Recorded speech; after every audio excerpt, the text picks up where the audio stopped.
కడప జిల్లా బద్వేల్ మున్సిపాలిటీ పరిధిలోని శ్రీకృష్ణ మందిరంలో గత 3 రోజుల నుంచి కృష్ణాష్టమి వేడుకలు వైభవంగా నిర్వహించారు. ఆలయ కమిటీ ఆధ్వర్యంలో చివరి రోజు ఉట్టి కార్యక్రమం జరిగింది.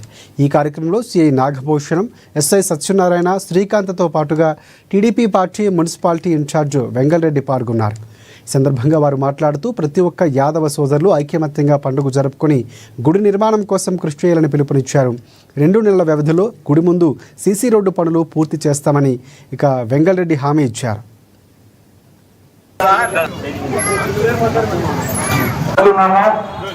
పట్టణంలో 3 రోజుల నుండి కృష్ణాష్టమి పండుగను యాదవ సంఘం ఘనంగా జరుపుతున్నారు.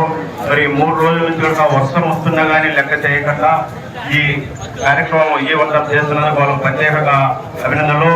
మరి బద్వేల్ ప్రతి ఒక్కటి కనుక ఈ రోజు యూత్ కనుక దీంతో పాల్పంచుకునేటట్టు ఈ గేమ్స్ కానీ అన్ని వేటి కనుక ఉత్సాహంగా ముందుకు నడపడం చాలా సంతోషం. మరి అదే విధంగా ఇక్కడ ఉన్న అధ్యక్షుడు చెంగరయ్య అన్న ఇక్కడ సీసీ రోడ్డు కావాలంటే మున్సిపాలిటీలో ప్రపోజల్ పెట్టి కనుక ఇక్కడ శాంక్షన్ చేయడం జరిగినది. తొందరలోనే ఈ కృష్ణ మందిరం ముందర సీసీ రోడ్డు కనుక 1 నెల 2 నెలల్లోనే పూర్తి చేయడం జరుగుతుంది. మరి ఇట్లాంటి కార్యక్రమాలు కనుక ముందు ఘనంగా చేయాలని కోరుకుంటూ ఈ అవకాశం ఇచ్చిన అందరికీ ధన్యవాదాలు తెలుపుతున్నాను.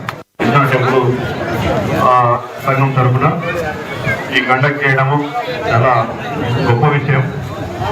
ముఖ్యంగా ఇదంతా కూడా స్ఫూర్తి నింపే కార్యక్రమం.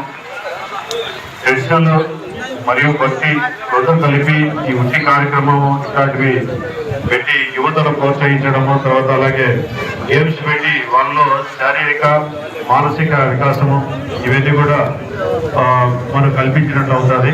ఇలాంటి కార్యక్రమాలు భవిష్యత్తులో కూడా ఇంకా చాలా జరుపుకోవాలి. అలాగే అంటే కట్టాలని చెప్పి ఒక ఆలోచన రావడము, దాన్ని ఆలోచన కార్యరూపం దాల్చి ఈ కట్టడానికి చందాలు వేసుకొని అంటే బద్వేలు ప్రాంతం చేయడం అనేది కూడా గొప్ప విషయము. ఈ మా యొక్క కోరిక ఈ టెంపుల్లో తొందరగా ఈ సంఘం వాళ్ళు అయితేనేమి, మిగతా వాళ్ళు అయితేనేమి, పెద్దలంతా ఈ సంఘ